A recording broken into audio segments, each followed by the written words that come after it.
and we are back with episode 12 of the Irish Iron podcast with return guest Matt Blaze. How are we doing, Matt? I'm all good on. How are you? I'm We're good, ticking I'm through, we're good. surviving the corona. That's it, surviving. So, I mean, it's got to the point, I think in between the time that we were talking last, the date of the gyms opening up again is now the 10th of August. So we're more than halfway there at this point, you know?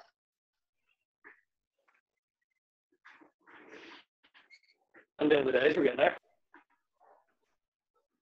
This glitched out on me a little bit. Might be my internet. We back?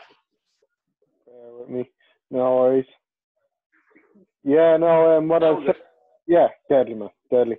So the gyms are opening back again on the 10th of August. So is that a good or bad thing? Do you think it's too early? Do you think it's just about? Well, if I was totally honest in my opinion of the whole thing, I would have had the gyms open a month ago. So Yeah. definitely not too early. Yeah.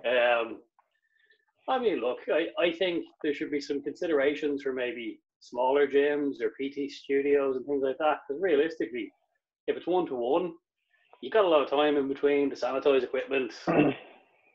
If you know the trainer's not sick and you know your client isn't sick, Yeah. they should be realistic to allow that. But maybe a place like FlyFit where there's like a few thousand people going through the door every day, that's fair enough to keep closed for a while longer. Yeah. I know, where are you sitting at with it? Well, I think there's two ways to go about it. I think if a gym is a smaller gym, it's going to be able to, maintain, like, the people who work there will know who the members are, okay?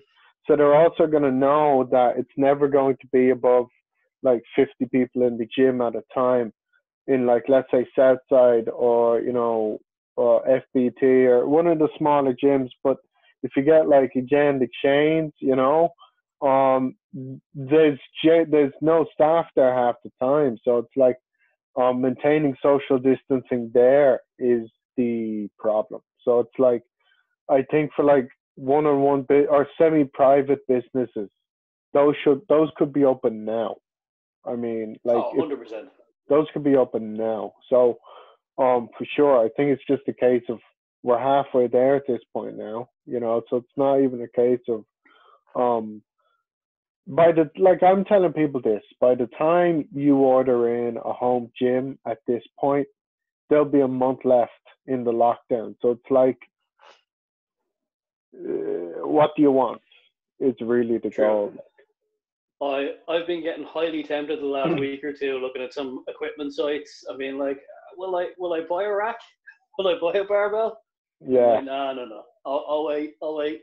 See, I was talking to Niall Kinsella, and he ended up caving. He got barbell, and he made some weights in his job. So he's like, homemade weights, and I was just like, fair enough. But I get the job done. There's no way he was going to last the whole quarantine without lifting.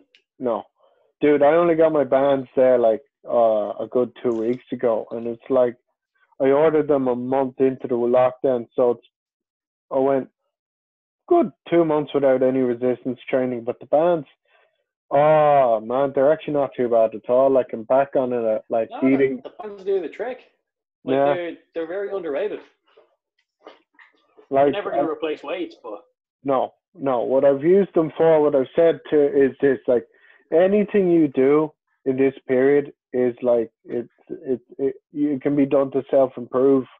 So it's like, you know what? Like, the bands, they're not gonna add weight to me, but what they are going to do is enable me to train in such a way that when I go back to the gym, all the movements that I had weak mind-muscle connection to, those will be much better. So I'm hitting the movements that I found harder to connect with now, Yeah, good use of time. Yeah. It's something for me. I think I told you guys on the first episode I was on your podcast. I've torn my rotator cuff on the left side twice. Right. So for me, most of my focus right now is trying to keep everything around there as strong as possible, because I had like probably a week and a half where I could feel the old pain starting to creep back in. I'm like, no, I have to find a way to keep this strong. Every physio I've worked with has told me, if you keep pec, delt, lat, everything strong around it, you won't have pain. If you ever let it get weak, that's where you're going to feel your issue. Yeah. No, you're absolutely right, man. Pain management. You're absolutely right, because, like, look, even on a lesser scale, I tell people this: if you've overcompensating muscles in areas, you know, that's going to cause issues as well. So, like, good instances, my legs are very much, you know, they're my biggest body part, so I'm not too worried about them. They'll come back within 3 weeks, 4 weeks, back to full strength. It's more the upper body. So it's like, if I wasn't doing any training, everything would shrink except my arms. So I'm like, I'm focusing on pull down movements.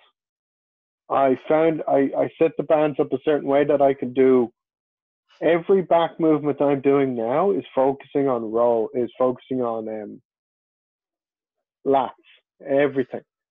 Then I'm hitting shoulders hard because the bands are perfect for isolating the side delts and the rear delts. And then for chest, it's flies and stuff. And you know what? It's like it's all just developing that connection. So when you do go back to the gym, you'll be able to hop straight in at like 80% as opposed to 50% of what we're used to. Just gives us that little bit of advantage when we're back in. So it's going to be real interesting when the gyms do reopen to see what way people train and see what way different people's physiques have changed. Yeah, I think it's people a nice mix of chunky people and scrawny people. I think people are going to be good at squatting, but they won't be very good at anything else. So you're going to get people good at deadlifting and squatting and the occasional bencher, but that'll be it. Everyone else will be from going from scratch unless they're doing some training now.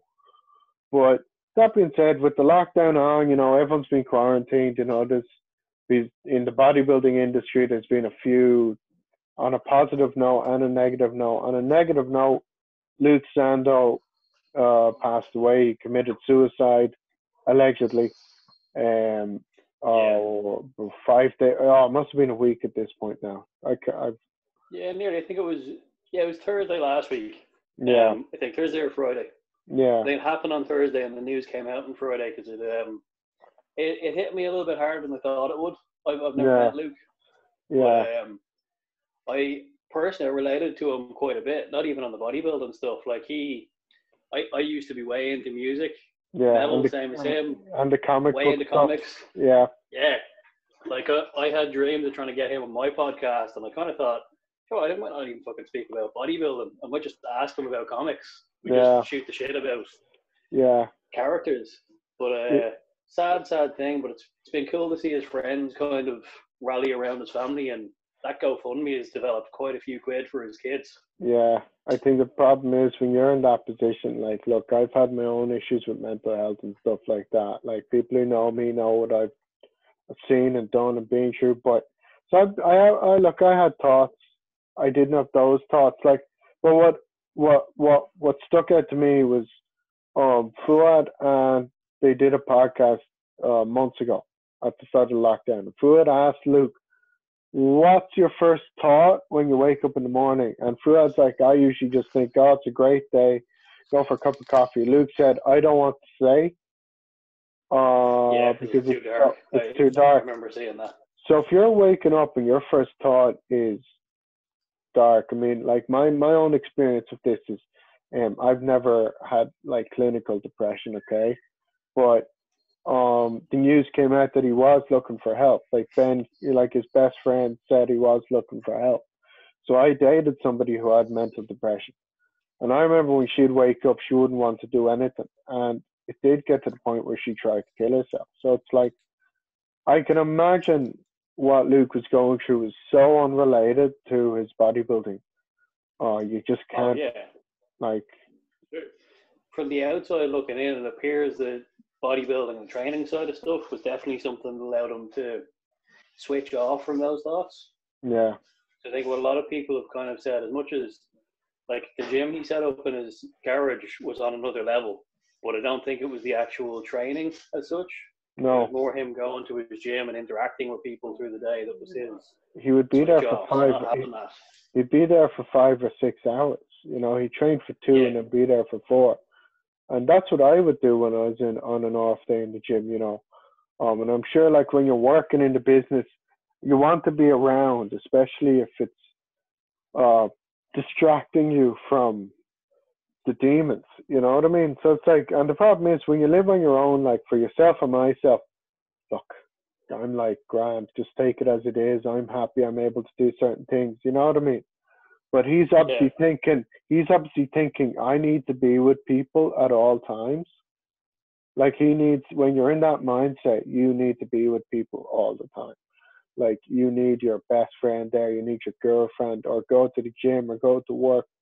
So when you're stuck in your own and you're not able to see your kids and your girlfriend doesn't live with you, the thing is when his friends say what happened to him, I was like, okay, yeah, it makes sense. You know what I mean? It makes sense to me why he did it. yeah. It all quite obvious. So I think with Dallas dying, Dallas was a But bit. it is kind of another argument to open gyms early. Yeah, I was about to say because I mean, you think of all the people who are in the gym. Like, I mean, for mental health reasons, a lot of people are there just for the end of their workday. You know, those are the people who are going to be more so damaged. I mean, if you're Oh doing yeah, it, that switch that's off. it. That's it.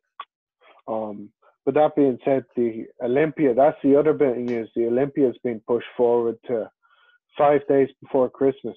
So it's like the 16th to the Yeah, 20th. What do you think it'll go ahead? I it's gonna be mean, interesting. yeah, I don't see a reason why it won't. Like in America, a lot of things are starting to reopen now. yeah, So I don't see a reason why it won't go ahead. The only thought yeah, would be the expo. There's no way it can be as big as it usually is. And then seeing how many competitors will. Well, I'm sure most competitors will go, but how big the audience will actually be. yeah. I mean, But it looks like it's going to be good. Like the women's bodybuilding is coming back as well, so that's going to be.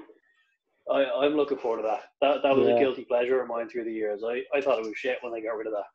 yeah. I mean, the women's bodybuilding, the problem with it is like when they took it away, I thought women's physique got too much into the realm of Yeah, women's bodybuilding. So I think it's on that fine line. If you put women's bodybuilding back in, it gives those women's physique athletes that want to get bigger an avenue, and then it slims out the physique class to what it was meant to be anyway. So it stops yeah. any clashes. It'd be like if they removed men's open bodybuilding. Without a doubt, classic would turn into mini bodybuilders, as it Yeah, nearly already is. 100%, man, 100%. Like, what's that? What's the physique? Isn't it Shanique? Isn't that her name? Yeah, Shanique Grant, she's Yeah, incredible. And like she's crazy. not big. She's just got like everyone calls her an alien with the insertions she has. Yeah, I mean, I just get her up on the screen. Like the way her depth, smaller waist is, she doesn't look human. Yeah, no, I think it's Like I just don't see many people able to beat her now. no. I mean, it's crazy, crazy. Just taper proportions. I mean, you have that's her there, isn't it? You know what I mean? So it's Yeah. like, but it's like she. Oh, she's like, in my opinion, she's like a hybrid between figure and physique Yeah, I because she's mean, got that nice little taper, but then she does have a decent bit of tissue on her. yeah, I mean, look at that. I mean, like at the end of the day, everything ties in. You have the calves, you have the Yeah. hamstring straight into the glute, and but the thing is, she wouldn't have been out of place in a bodybuilding show uh 20 years 20 years ago. ago. She would have been right in the mix. I mean, the only women's bodybuilder I followed, okay, you'd have like Iris Kyle, you know, she'll be coming back. Or Yeah. will she be coming back? You know? I think she will because, as far as you know, it's your man Robin Chang that's behind it all, the guy that does the Wings of Strength stuff. And because she'd be quite close to him because he tried to support them a bit, It's not I think she Robin would. it's not Robin Chang, it's It's a different Oh owner, no, it's the other guy. Jake Yeah, Wood. what's the? Jake Wood. That's. Yeah, Oh well, yeah, that's the Olympia guy, but and the then the Dan women's Top. bodybuilding will be sponsored by the Wings of Strength people. I think Oh that's the yeah, way they got the Y- in on it. oh yeah, but no, that's what I mean. Jake Wood. What happened was, AMI. So I'll just get Iris Kyle up. Um, but basically, what I remember, what I heard was, well, what I watched was AMI sold their share of the Olympia to the Wings of Strength. So the Wings of Strength are producing the whole show now. So it's like they own the Olympia now. Sweet. So it's not just women's bodybuilding they're doing everything now. So, but Oh, okay, I missed a beat on that. I've been yeah, not paying attention to enough of the positive bodybuilding news. yeah. But I mean, like Iris Kyle, she hasn't competed in a good few years. But my only issue with her was she doesn't really look like a woman anymore. She looks more like a dude now at this point. Yeah, she's pushed it quite far to the edge. I mean, I just get She's that up. I mean, it's a she's an bit interesting individual. like, you know what I mean? Like, I have to respect her for what she's done. Absolutely. I mean, she's a legend. She's won Oh, 10, she'd isn't smoke it? nearly any dude in our country in open Yeah, bodybuilding. yeah. I mean, like, but talking about like people in our country at the moment, like I've had good few of the bodybuilders on now. I have Mark Getty up next. You know Mark is, don't you? The Irish Hulk. Yeah, yeah. So it's like just for people. He's 6'5". Um, 6'4" or 6'5", and he gets up to around 340 pounds. He's a big guy, like and he's not out of proportion at all. He's kind of like the epitome to me of old school NABA. You know what I mean? Like that's when he won the NABA Northern Yeah. Ireland.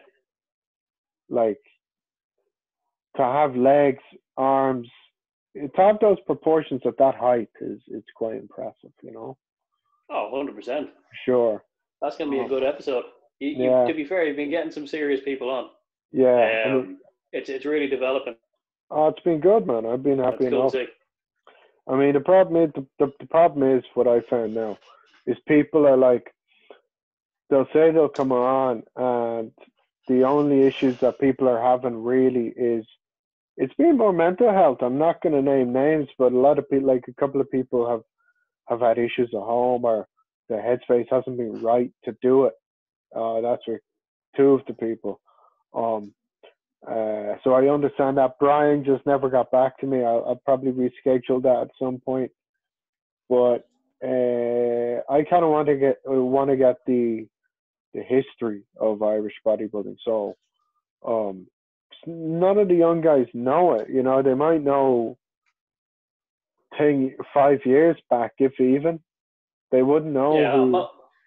most people below 25 probably aren't knowing sweet shit all of what Irish bodybuilding began as. Yeah, yeah. I mean, like, there was only certain gyms in Dublin at the time. I mean, you had, but they were all hardcore gyms. I mean, like, you Oh had yeah, the Hercules Club, which has been there for close to 100 years. It's old. It's old, like, and that yeah. would be That's there. the OG spot.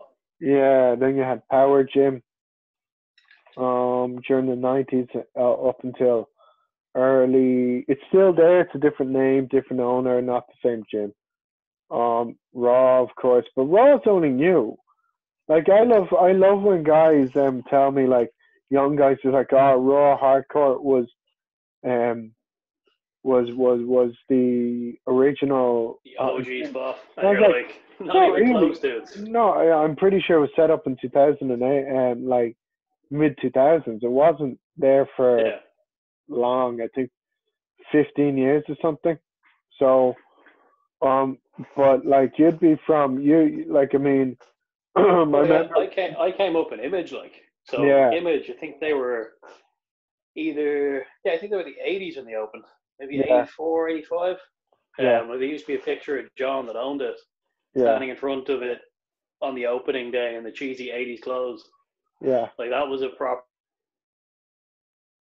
old school spot.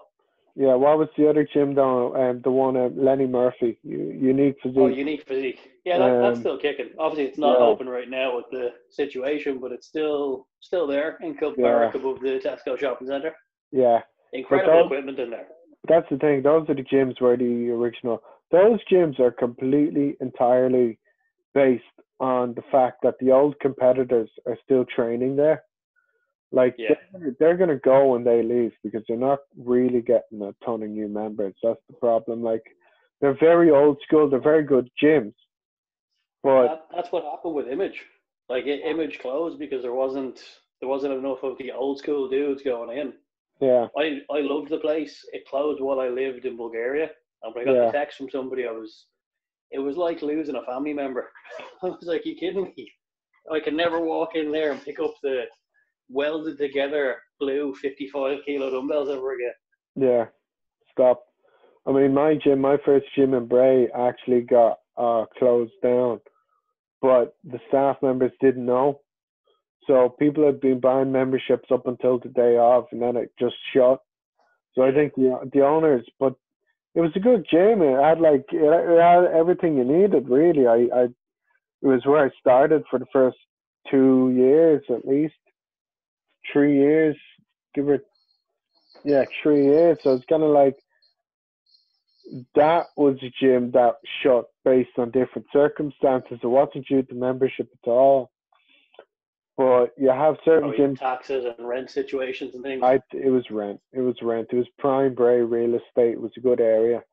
But my thing is like gyms don't. A lot of hardcore gyms tend to change their names or change their fronts. I mean, the Atlas gym is basically the Coliseum. It's the same people who train there, the same crew. But I also have my own thoughts. Like certain gyms are drug laundering fronts as well. Like, Oh, 100%.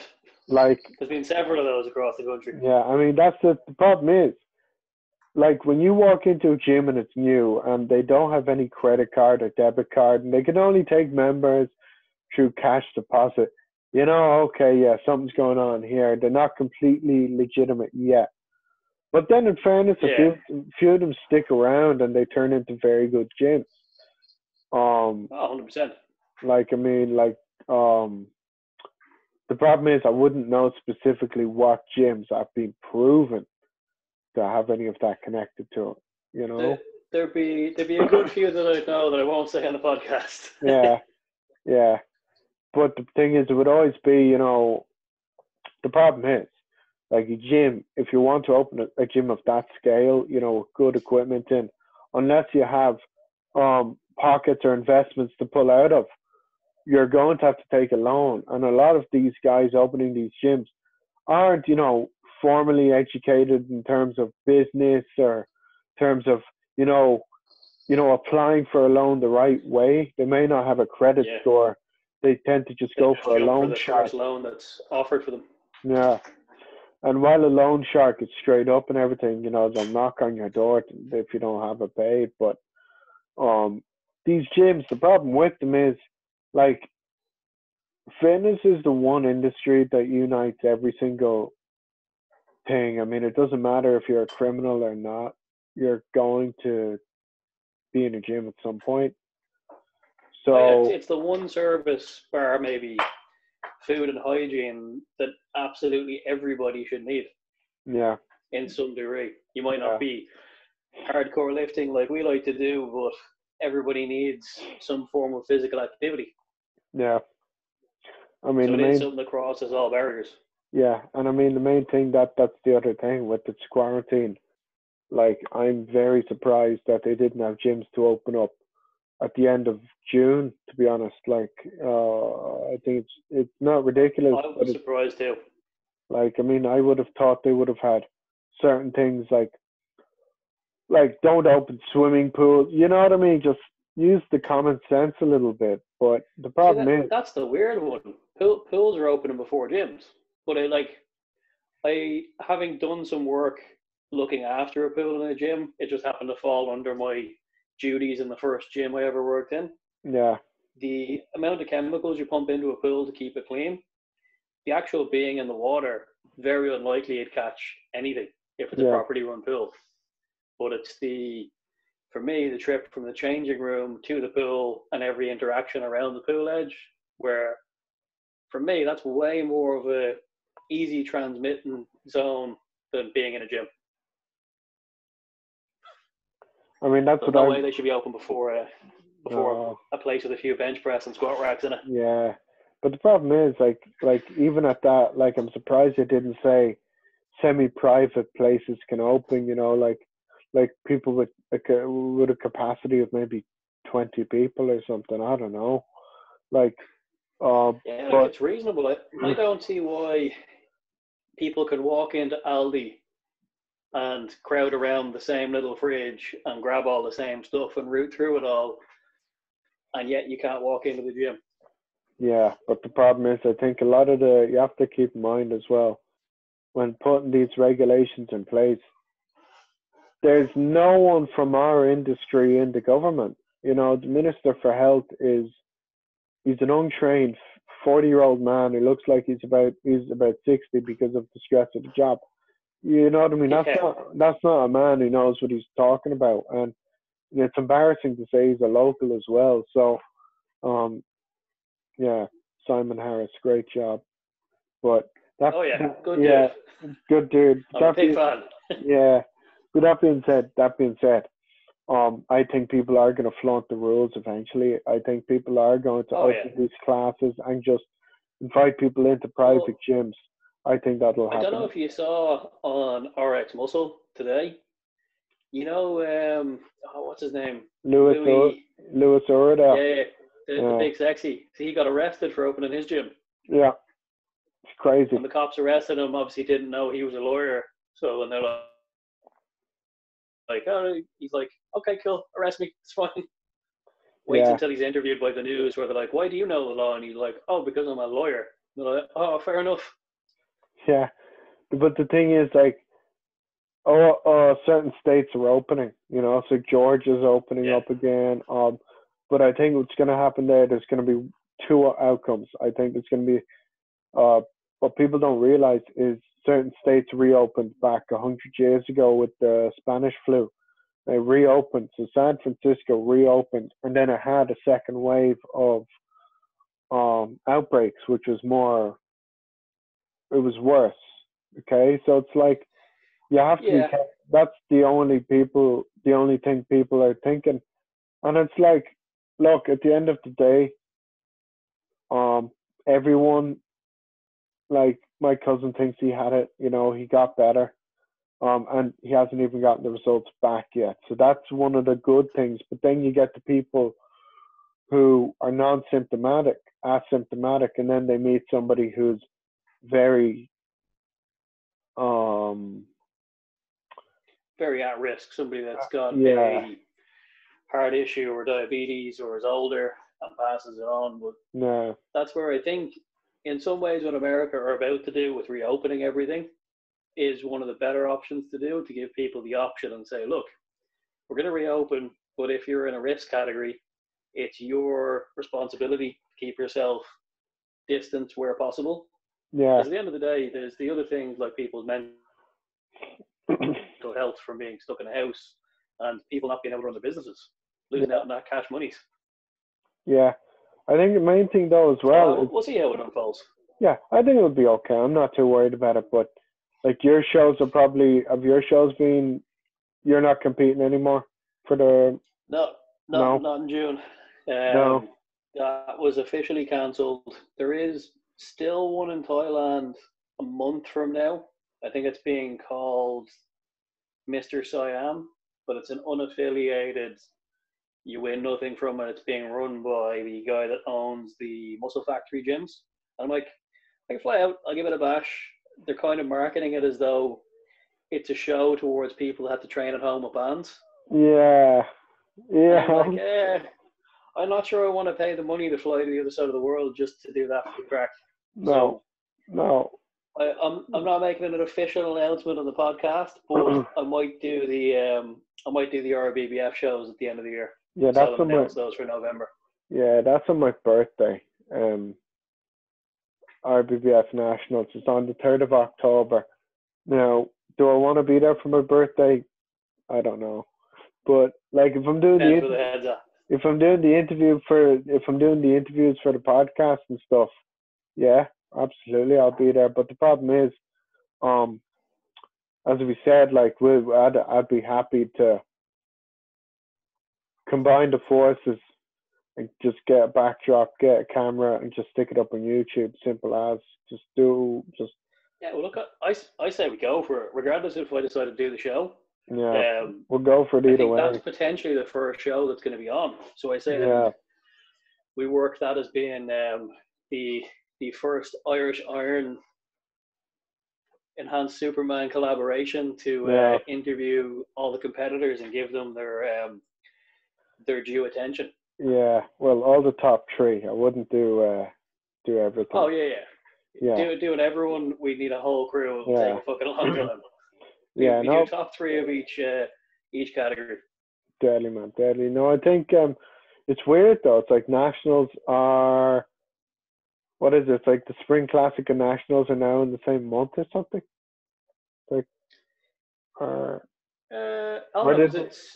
It's Nationals and it's Mr. Cork. Oh, okay. Yeah. Okay. So then they'll do. I guess they're hoping 2021 will be just back to normal. So then they do the Spring Classic and they do all that. In the normal, If I'm gonna do one, I'm gonna do both. To be perfectly honest, I've only done one IFBB show. I didn't have a great experience at it, but I'm definitely willing to jump in and give it a bash because they're making the vocal commitment to support Irish bodybuilding and get a show back on. Yeah, see, I remember I used to love the IBBF because they had the guest posers and it was the IFBB show. But now it's not. It's more a gateway for people who want to do well at Europeans and get the elite pro card. I mean, like, the problem is, like, it's not the same as it was at all. So I wouldn't even call it a title. No, because they obviously sided with Rafael Sandoe and they went that whole route. It's a political shit show for getting guest posers. Yeah, I mean, the thing with Nava has never changed. It's always been the same. That's why it has the respect it does. I mean, it's 50 years old. It's been going for a long time, more than 50 years old. I think it's 70 years old. And yeah, sure. I think it was it last year was their 70-year anniversary. Yeah, so it's like for this year. Yeah, but so it's like the Mr. World and Mr. Universe has always been the pinnacle of amateur bodybuilding. So I think the prestige of winning the Mr. Ireland in NABA has always stuck out to me anyway as an amateur. Like, that's the one title I would always want. I couldn't care less about the other ones, but I'd love that one. The PCA, I feel, is just great for developing. I think it's like a good stepping stone. It's like the guys there, like, there's a lot of PCA guys who could turn pro in the IFBB. They're just refining. Oh, yeah. They're just refining. That's what I feel. Whereas I have two minds on PCA because you can see it as a stepping stone, but they are developing a decent enough pro rank and they pay some decent money. So it's potential to be its own thing. Obviously, everyone wants to be in the IFBB. That's the pinnacle of the sport. But like I've one friend that's a PCA show promoter in Jersey, and they put a lot of effort into that show. It's I think they call it the Channel Islands. Yeah, if you win it, you're Mr. Channel Island. Yeah. Like they've had Nathan Diasha, they've had a few different people go and guest for them and make it a big thing. See, that's the thing. That's the thing. What a lot of people don't realize is the IFBB now, as the split has happened, and I think I don't think they ever minded what shows you guest posed at, even if it was a different affiliated. If it wasn't, it was never an issue of guest posing. It was always just don't compete somewhere else. Because guest posing is basically advertising. This is what the IFBB's top level is like. So it's a preview. So it's like You had David Henry guest posing at Jordan Peters' show. But no, the PCA, the PCA pros, I think the benefit they have is they're still able to compete in all the other federations that apart from the IFBB, because the IFBB won't let them. NABBA pros compete all over the place. It's the same pros. You have like you probably have some knowledge of this because of the European connection with the job you used to have, but what a lot of guys listening and watching don't know is that in Europe, mainland Europe, especially Eastern Europe, France, they have like their own organizations. They have like they have NAC, which offers big prize money. They have the Top de Kalmar. They're all pro shows.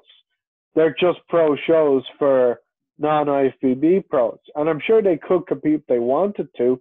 It's just they're not allowed to do it. So you get these guys with great shape and condition. They may and size, but they may not necessarily have the structure that the IFBB pros have. You know, the genetic structure. That's what I think separates them. Like NABBA always has these gnarly, hard. They're There's a certain look to a bodybuilder where you're like, he looks like he's in NABBA. Yeah.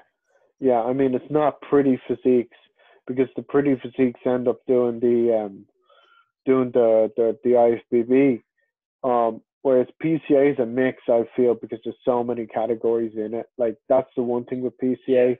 There's like 20 classes in the show, whereas NABBA's old school, I think there's like 10, and then RBBF there's a bit more. So it's like, I think what federation you want to do depends on what you want to do with your physique. How far do you think you're really going to go with it? So it's an interesting time for bodybuilding with the amount of federations and categories and all sorts. It can be argued some of them need to be knocked in the head immediately. I've seen some absolute shite. Like at one Arnold, they had, I don't know what it was called, but it was lads wearing physique shorts and tank tops with not an ounce of muscle on them and doing quarter turns. Yeah. The stuff like that just needs to be removed from anything connected with bodybuilding. Yeah, I mean, there's new classes in the women's. I mean, there's wellness, which is basically it's a good class. It's let me just get it up. Well, if I can. It's, for me, it's basically the attractive Brazilian females category. Yeah, I mean, it's the bottom heavy. They have a cool look. It's a bottom heavy bikini girl with more delts. Yeah, it's a cool look. Much. Yeah, I mean, you have to have tissue for that at least. But I think the problem is you have all these federations. Then you have the smaller federations, like you have NIFMA, you have Pure Elite. And I think the guys who are winning like the Pure Elite Worlds and doing like the high level shows, I think they're good athletes. Like, I mean, the women especially, it's definitely more for women fed. But that's the thing with all of these smaller federations. People will shit talk people that jump into them, but at the end of the day, the people at the top are always going to be good, no matter what federation it is. Yeah, I just think the problem is when people go around saying, I'm a pro, and I'm like, are you on a salary? Are you getting paid? Or are you making money from competitions? Because, or guest postings or whatever. Like, you can be a professional athlete without being a professional athlete. Yeah. So essentially, but having a pro card doesn't. Look at Dave Palumbo. He never got a pro status, and he made probably more money guest posing than most pros do nowadays. Yeah, I mean, like, I think Dave just had that freaky physique though as well, you know. I mean, he was a 300-pound dude that's shredded to the balls will always get attention and get paid to be on stage. Yeah, I mean, like, but he's somebody who would have done well in. I'll just get him up here. I mean, I think he would have done well in NABBA. Like, he had that kind of physique where, that's a NABBA physique. That's what I would have said about Dave Palumbo, especially back in the 90s. I mean, this is him back in I guess if he plays. You know what I mean? Like, that was him back. He would have cleaned up. He would have cleaned up. You know, he would have been Naba Mr. Year. Yeah. I mean, that's just crazy, just kind of. Just tissue on tissue on tissue with, there's no way he gets leaner. No, but that is essentially what Naba is to me. It's like hard work. It's hard work. It's the category. It's the organization for hard work. But in America, I know back then, especially during the 90s, the dominant organization was the NPC. Now back in the 80s, they had the AAU, which is rivaling the NPC. They were neck and neck. Then you had NABA, was actually quite well regarded back then too. It still is, but the NPC and IFBB is just so big now, you know. Yeah, they just have more money behind them. I mean, when you are the Premier League, so to speak, you get more attraction. Yeah. There is a presence for NABA in the States, and now I think they're linked up with the PCA that's in the States. Yeah. In some regard. But there's the likes of, your man Mark Loveliner that owns Tiger Fitness and all that stuff. Yeah. Like, he's a NABA pro. Yeah. And rightfully so, because he'll admit himself he's not a pretty physique, but he can get gnarly hard and he's jacked. Yeah. Yeah, he does my head in though. I can't watch him anymore. Like he is a bit high energy, like I used to watch him all the time, but I'm done. But no, with I used to like his cardio confessions thing when he was getting ready for his pro card win. Yeah. He was very consistent with that shit, like every morning on the treadmill, screen on, record, and just chit chat. Yeah. I mean, no, what I found now is, like, I was listening to Dave Palumbo had a 2-part tribute to the coach of Chris Aceto. So Bob Gruskin was essentially like, I don't know what the Irish equivalent would be. I don't think there really is one. Because Bob Gruskin kind of coached everybody in America that has coached anybody useful up to now. Yeah, well, it was on the East Coast. He was big on the East Coast. So you had all these guys. But the thing is, Bob didn't train a lot of he didn't train a lot of NPC guys. The majority of guys actually were in the other feds. So you had like Jeff King, who was super freak. In the AAU, you had Jerry Scalise, who was Mr. Universe and Mr. World in NABA. Then he was going to the NPC and stopped competing. And then you had all these guys. So it's like the Ireland, I like to think, is basically kind of what America was. Okay. So I think I think Ireland is like America in the 80s. I think it's finding its feet. I think there's a lot of organizations with a lot of good athletes, but there is yet to be one organization that stands up and really establishes itself. Yeah, I think, which is nuts because we're obviously not a huge country. Like, we don't have that many bodybuilders, and yet we have so many federations. Yeah, it is cool seeing how many people are becoming IFBB pros though. Like 5 years ago, I was hard pushed to think of anyone that was an actual Irish IFBB pro, and now there's definitely at least 10. There's got to be more than that. You've had nearly all of them on the show already. Yeah, I mean, there's Shane Cullen, Vinnie Crane, Darren Farrell, Jess Kavanagh, Emma Gorman. She's an incredible physique. Yeah. Then you have, Claire. She's going to be a top 3 physique Olympian at some point. 100%. Then you have like Claire McGrath, and so you have a good few, but none of them, and Blessing as well, of course. Oh, people always forget about Blessing because he's disappeared off to Boca, living the life. Because, like, I think Blessing was really hoping to compete. But I think for Blessing, the physique, the way he has it, it's like, I think he'll either be top 6 or he'll be in the last call out. I think he's in that middle ground where he's not big enough in the legs. He's not big enough in the legs to really outmass anyone, but I think he has the structure and the shape with the freaky arms, the vacuum, his Oh pecs and yeah, he'll shoulders. catch the attention. Yeah, so I think it's just, does he catch the attention enough to warrant him top six finishes like Rafael Brandao? That's what I would like compare him to, because he was a young guy, came onto Yeah, the scene, wasn't the biggest, but came in condition and had shape. So I think it'll be interesting to see how he does in 2021 with a bit more muscle, you know. well, I think obviously he's got Neil looking after him. He's in a very good location where he's got Redcon 1 behind him. I don't see a reason why his physique doesn't improve even more than it already has Yeah, between now and next year's season. 100%. Like if Neil doesn't mess up with his athletes, like Yeah, I mean, no, it's I think Blessing is kind of, he'll be on the Olympia stage. I think like there's not very many guys with that structure, because he's 5'11", and he has that yeah, width. But I think he has the potential to be top 8.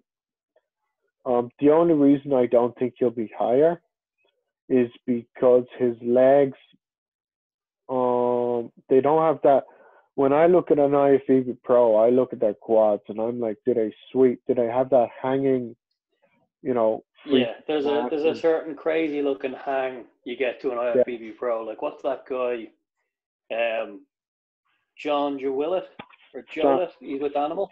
John Jewett, yeah, I only discovered him like a couple of weeks ago. He was doing an at-home workout plan on Animal's YouTube. And yeah, I was like, who the fuck is this guy with those quads? He was yeah, doing he's doing body weight squats and a couple of bits and pieces to show people what they can do at home. Things are just hanging out, like he's wearing a pair of shorts and his quads are hanging down over his knee. yeah, You look at it and go, that's an IFBB Pro leg. yeah. I mean, that's not to say Blessing's legs aren't big. I think it's just they don't have Oh that. no. They just don't have that mass yet that needs to, that win shows, undoubtedly. Now, you have guys without legs who do win shows.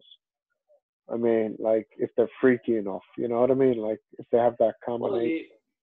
you can make the argument for current Mr. Olympia, Brandon Curry, compared to other pros. Legs aren't a specialty, and yet he's currently Mr. Olympia. Yeah, see, he doesn't have big quads. He just has Yeah, really big abductors. So it's like when he poses them a yeah, certain they way, fill the gap in. yeah, but it's like they don't have that.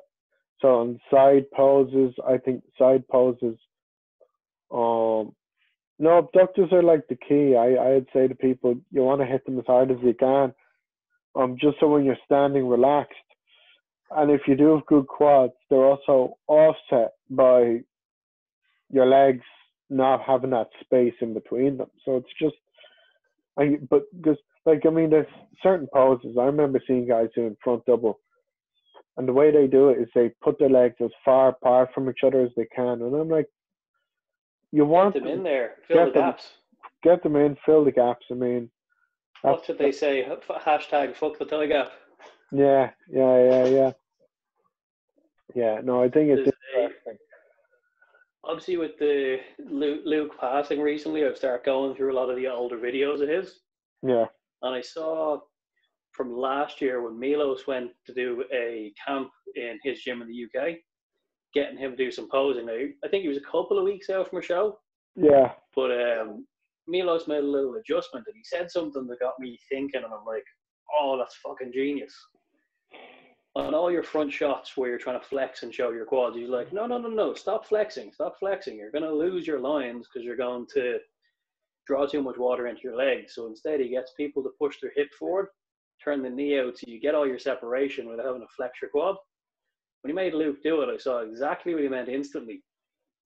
But because he has all that mass to his quad and his adductors, everything flying through, literally from his hip to his knee, just separated without any flexing of his quad. yeah, yeah. No, I know exactly what he means, because there's like the quad, like there's so many different ways to flex their leg. I mean, like I'd hit my side leg differently in all of my side shots. I wouldn't do it the same way. And as I'm sure anyone else does, you know, from the front, you don't just show there's 4 different heads to the quad. So you want to show that, you want to show your abductors, you want to show your calves, your hamstrings and glutes. But I think it's a different game when you have such muscle awareness that somebody like Luke had. Um, Oh yeah, being able to feel everything firing and stuff like that. Like I was hitting poses 3 weeks, 4 weeks ago before I started back training. There was the mind muscle connection was kind of gone. First week of training, didn't really get it. Second week of training, this week, it was like, okay, everything's firing back. Everything's firing. The appetite's back. Certain things are, the weight, I'm getting leaner. So I'm like, you know what? And I'm taking next to nothing as well. So I'm like, in terms of the stepping point into the next push, everything's healthy, everything's good. But I'd be more worried for the people who aren't taking care of themselves, that are still pushing. Because there's going to be those few young idiots. Like there's a few bodybuilders that are very young, and when somebody has a look and it's completely fueled on drugs, so it's like they're constantly trying hard. You can tell from the skin quality. There's a few little iffy bits.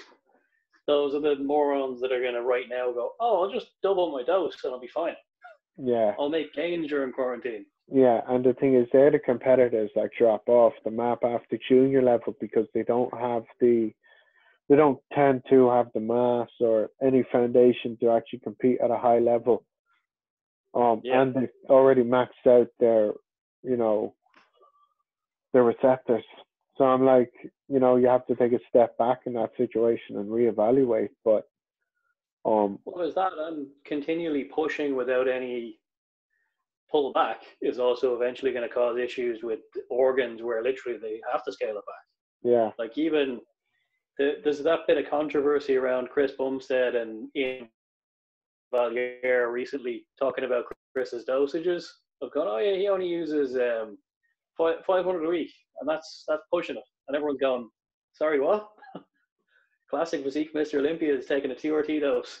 Yeah, the thing is, I would believe. I'd like to believe it, but a few people have made some points. Like he's had those recent health issues leading up to shows. Yeah. I don't think he takes a lot. He has exceptional genetics, and he's always trained. No, very well. I would say what he did was he took a good bit to get where he is. I think to maintain what he has and not go over the weight cap, I think he could probably do that on 500, because to hold the weight is a lot easier than to put it on. So, without a doubt. So I think he's probably taken 500 now.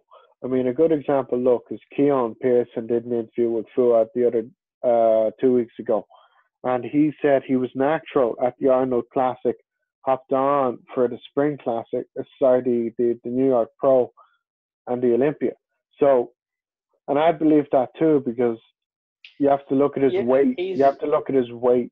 It's not the way he looks. That's all God-given genetics. That's why he's placing where he's placing. The guy's 5'6" on stage, and he weighs under 176 pounds. People aren't putting that together. So he weighs, I think, like for his height, I think it was like under 84 kilos. So he was like 81 or 82 to 3 kilos on stage, which is the height of a national level competitor. It's just the way he's built genetically that's placing him. So when somebody like that says they're natural, I'll go, okay, yeah, I believe that. That's the exception. Yeah, the way his thing's being presented, I could believe that he was natural up until that point, because you can see quite a night and day difference between just got one show hard. and the next one. He got so hard. Whatever he has or hasn't taken, he has one of the most crazy physiques out there right now. When he hits his front double, you're like, what is that thing? Yeah. No, I love it. And he's going into the 2-on-2 as well. I think he'll do quite well there. He has to eventually be able to take the title there. I think he will. He's so much space to grow. Well, it's not even space to grow. It's like he's already at that. He has the physique where he looks so much bigger than he is with the illusion.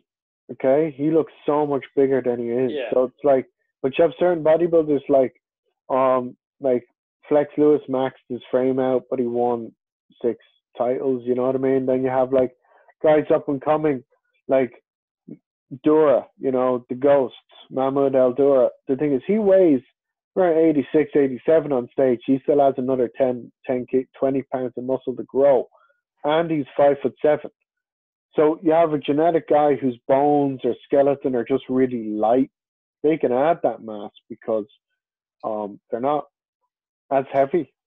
But the problem is, like, if you're like a heavy structured guy, hitting weight classes is going to be a killer for you because Yeah. you There's know, even Luke's buddy Ben Chow. He was talking about that with Fuad. Fuad was like, "Why don't you do a classic?" He's like, "I have to cut one of my fucking legs off, dude." yeah, yeah, He's like, he is just a heavy guy, and like I can see where Fuad came from because he does look like a very large classic physique guy, but one he's hundred just way percent, too heavy. 100%. Like I found, um, I just don't. The only reason I wouldn't do classic, it's not because I don't think it's a good federation. I don't, I love it. I love watching it, but it's not what bodybuilding is to me. I never looked at bodybuilders from who are classic physiques and said I want to be like that. I never said that.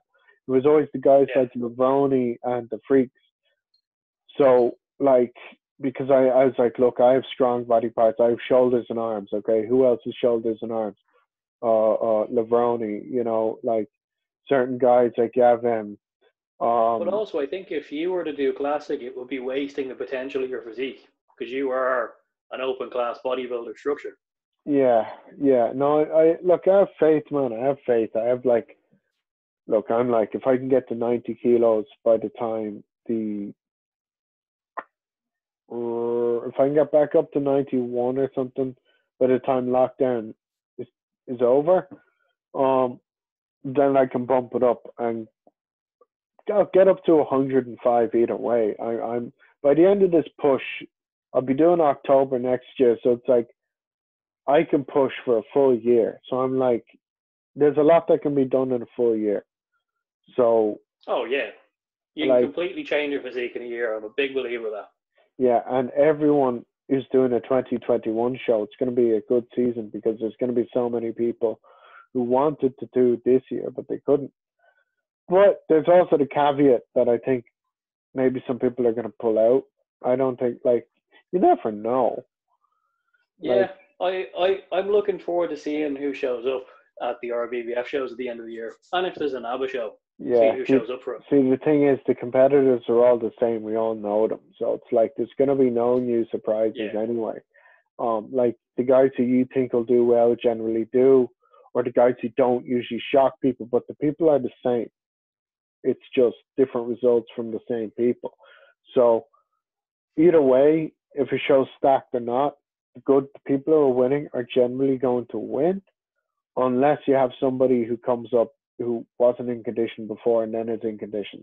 Because there's no Irish guys who really outmass anybody. There's no real Irish guys who are so far ahead. We're all kind of neck and neck. And the guys who aren't are pro. So, you know, yeah, that's really it. That's what I tell people. You know, we're all at the same level, size wise, um, generally. But then the guys who just have that little bit more progress, which is the same everywhere. It's just we have a very small industry, so we know everybody.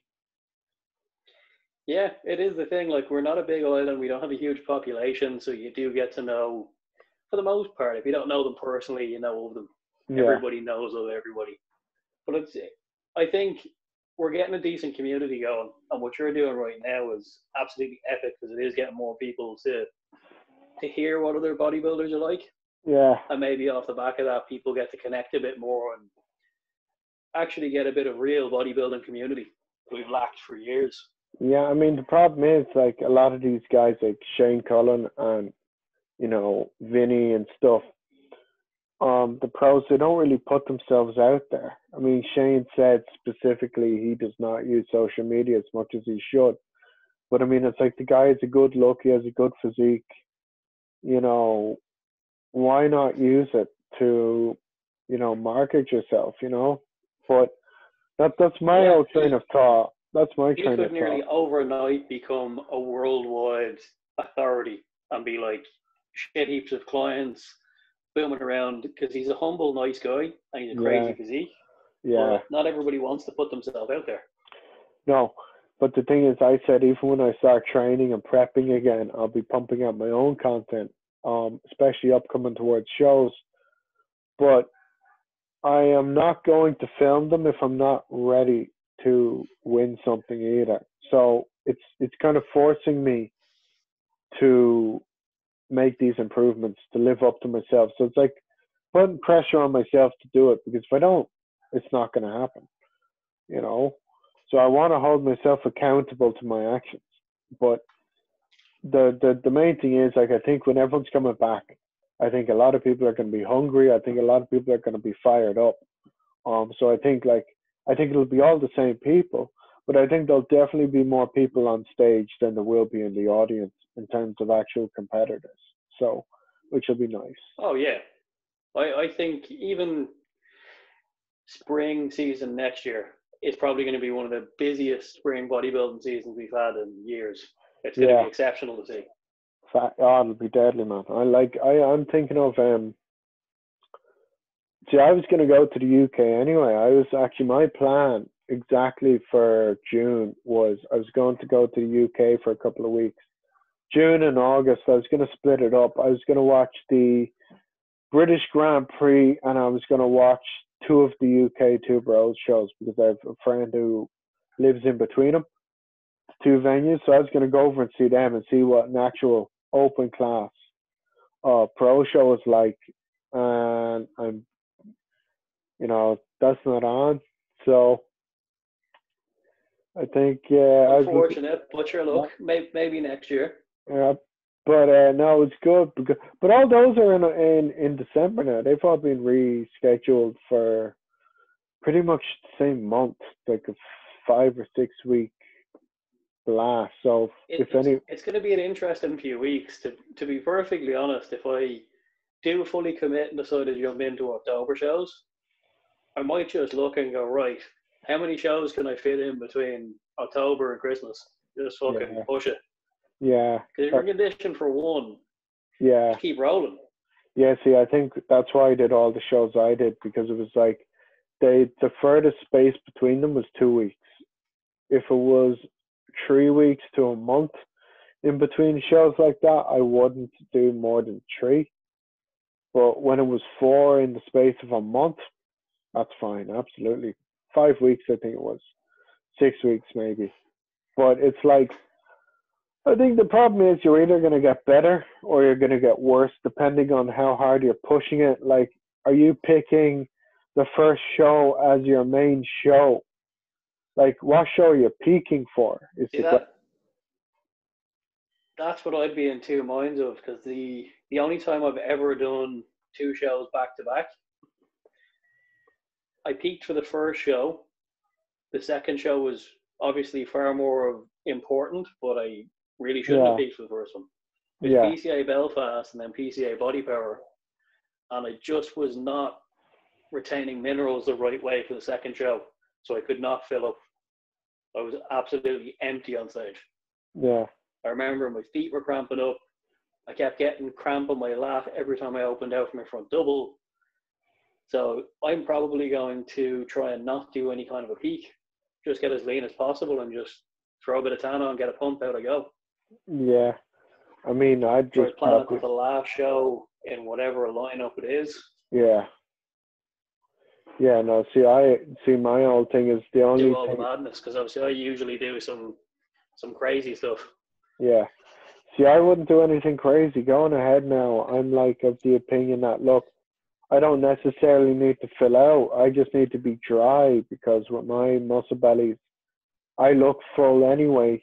I just need to be dry. So, what I'll probably do, like, again, what worked best for me was, take a course of Aldactone, like, a half Aldactone every 6 hours or 7 hours it was, from Thursday up to Sunday. If the show's on Sunday, or if the show's on Saturday, I'd start on Wednesday. Probably start a bit earlier. I've heard of people starting about five days out. Just do that. Drink your water. Keep your sodium high because it's a potassium bearing. It spares your salts. It spares your potassium. So just do that, and then just cut your water maybe 12 hours before the show. But like for me anyway, that kept the water off. But I wasn't carbing up at all, so my body still looked like, if I touch carbs even with a diuretic, I will hold water unless I'm bone dry, which I've never been. So it's like, that's my aim, like you said, get bone dry. Well, that'll be the next show. Get absolutely diced. Yeah, but I also aim to come in around 5 or 6 kilos heavier. I think it might be Dave Palumbo that said it. Yeah. Yeah. I think we're getting a bit glitchy. Give us 1 sec. I'll adjust my Wi-Fi.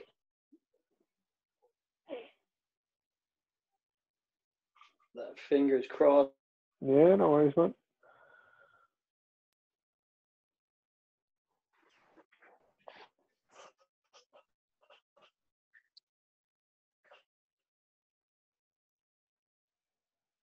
Yeah, Troy, you back now? Yeah, but I can hear you. Yeah, that should be better. Grand. It was a case where you were speaking, I was replying, but you were, enjoy the tech. Grand. I just can't see. The other thing I was going to say, I think it was a Palumbo said it might have been somebody else.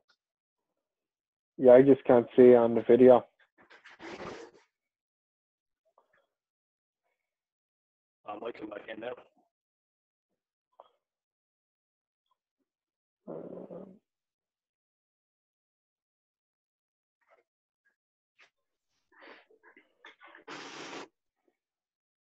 Yeah, we're back. Yeah, no, what were you saying there? It was about what Shane Cullen said or something, or...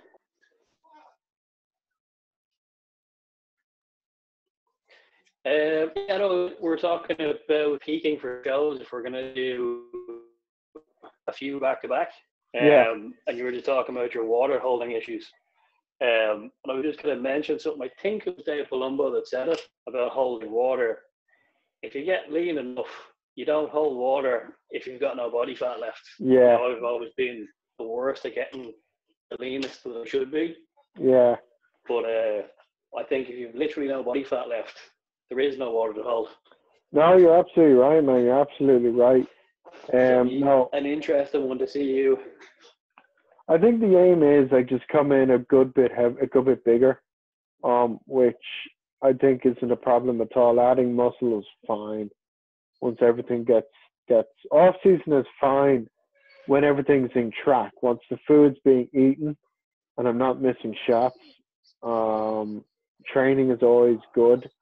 So it's more about the food and just maintaining the steady input of shots, really. So it's like I would have a tendency every so often in the off season, like I'd take a couple of shots.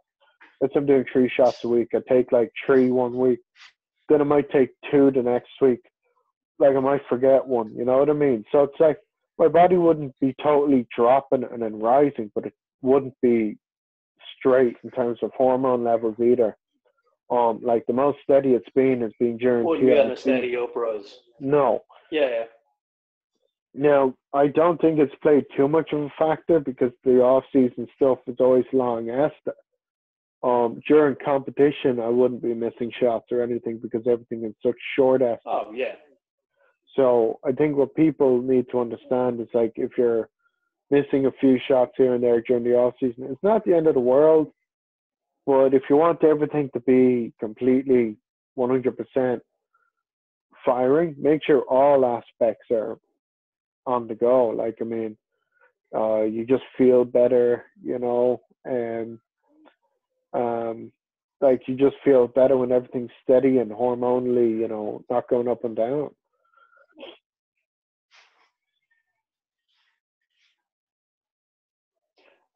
I see it as absolutely everything you do on your plan is as important as the next thing. Yeah. So if you are looking to achieve a result and you're not getting to where you want to be, if you look through everything, go, oh, I missed that shot, maybe I missed that one meal.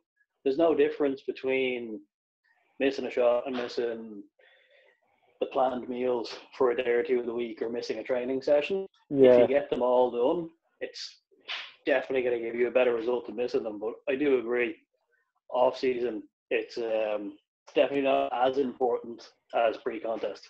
Yeah. Once levels are Yeah. not getting too low, you shouldn't really be seeing too much of a dip off, because also you're probably eating a considerably larger amount of food. Oh, it was. I mean, back then, I mean, the last off season, it easily worked up to. Now we started at like 400 carbs, worked up to around 900 a day. But I haven't had an off season. I tell people this. The last off season I had this year, well, technically last year because we stopped training in the new year, but it was only a short one, you know. The second phase was meant to be now. I was meant to be 2 months into the next phase of my bulk. I had taken 2 weeks off, and I was pretty much meant to be 2 months in. So we're really just holding what I was holding anyway. But what with yourself, with the shows coming up, are you just going to hold what you have for the moment and then just maybe cut it down if you decide to compete? Somewhat. My kind of plans were that I was going to do a shoot in June. Obviously, just for business purposes, need to have some marketable content. Yeah. So I'm kind of in a hardcore shred right now. It's more of a light cut. Like I don't like the term mini cut, but I'm in a deficit 5 days out of 7. I'm doing cardio every day.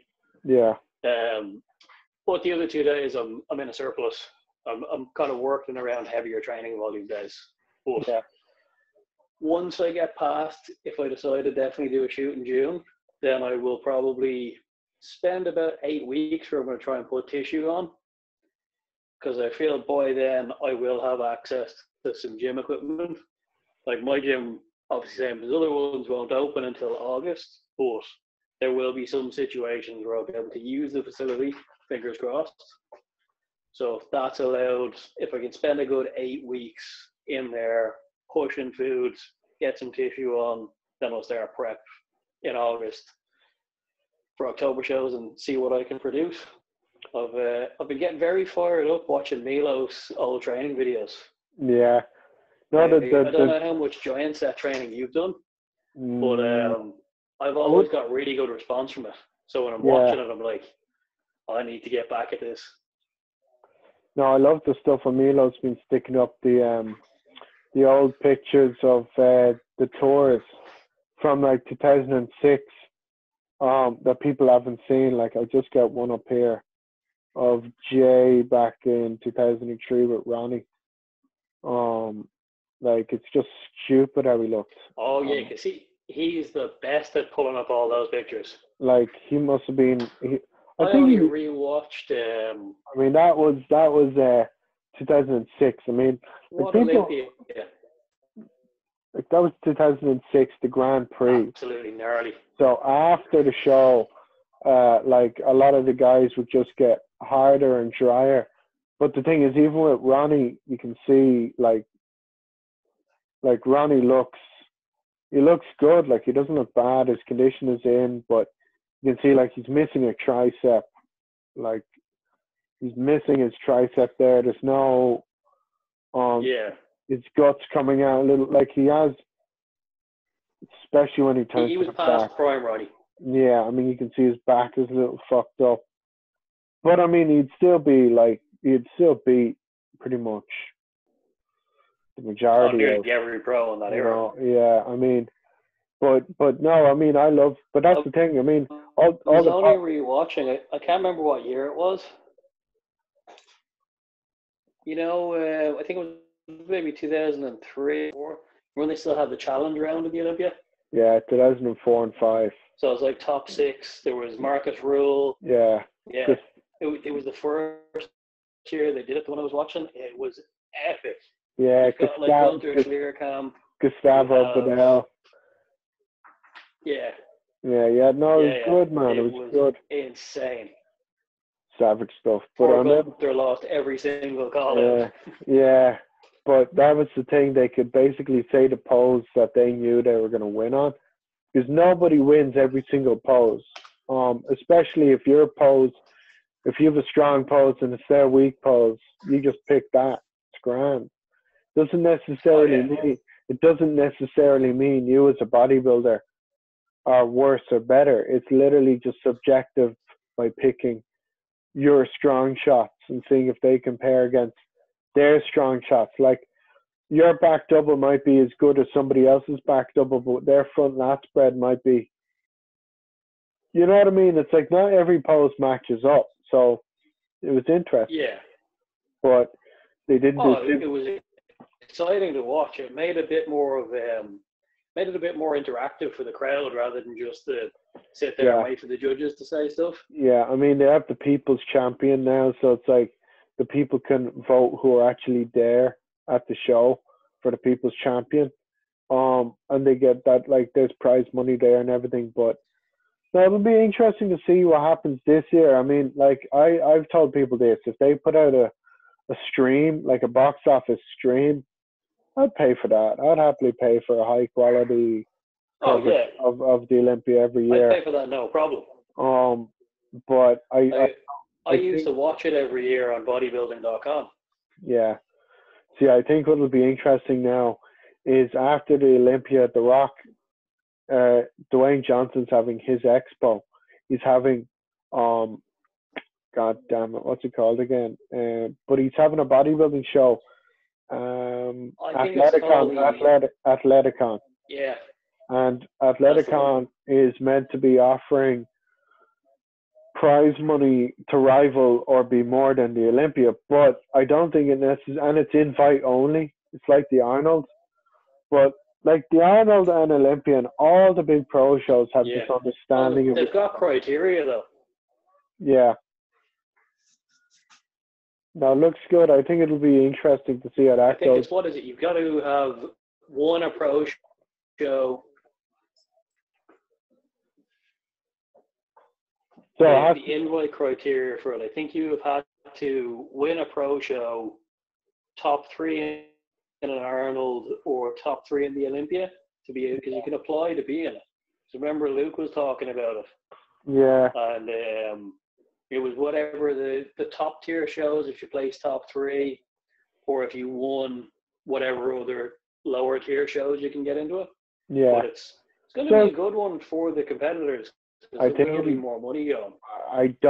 I would be more interested to see how they cover it, because Dwayne has all these media connections, so it'll be interesting to see how the coverage goes, because I mean, I don't mind watching the live stream of the Arnold and Olympia online. I do it every year. I mean, the Arnold's always on YouTube. It's easy to watch, but and the stream, it's not bad. I think the Arnold's always covered better than the Olympia.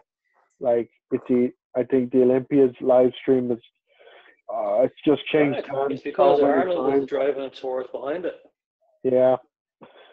But yeah, no, it's a good show. I think it'll be interesting to see what happens going ahead this year. Anyway, man, I think we're coming up on that time, just past the hour. So I think I need to get some food into me, my man. I've cooked some burgers and some rice. Definitely did.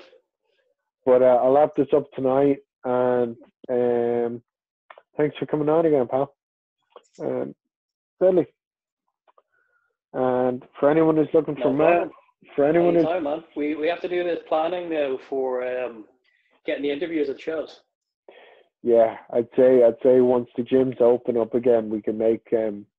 I was thinking get some gyms on board. So like, just for if they want to sponsor, they can sponsor. I think just get like I'll ask Go Gym. I'll ask a few of the gyms my way and see if they just want a bit of publicity at the show as well. But yeah, I think it'll be good, man. I think it's not too hard to set up, which is the main thing. It's not too hard. I think it's just about doing it and making sure people watch it. I think it needs the audience. Yeah. I wouldn't do it without the audience. So I think what we do is between now and then, you keep doing what you're doing and build this audience in this podcast. Yeah. But when it comes to a time we've got things booked in place, I'll talk to you about doing some actual stuff over Instagram, Facebook, all that paid ads to get this in front of people. So there's a bit of a buzz around it. Yeah. Because then also the competitors going in will know it. Because we can say, listen, your motivation aside from winning is if you're top 3, you get an interview to tell your story. Yeah. Yeah. So get people knowing about it, talking to us beforehand. It's going to be good. Yeah.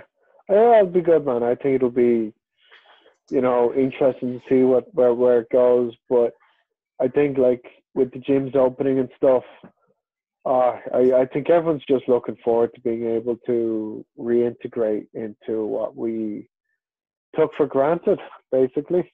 Just took for, yeah. But that being said, man, I think I'm going to leave you be.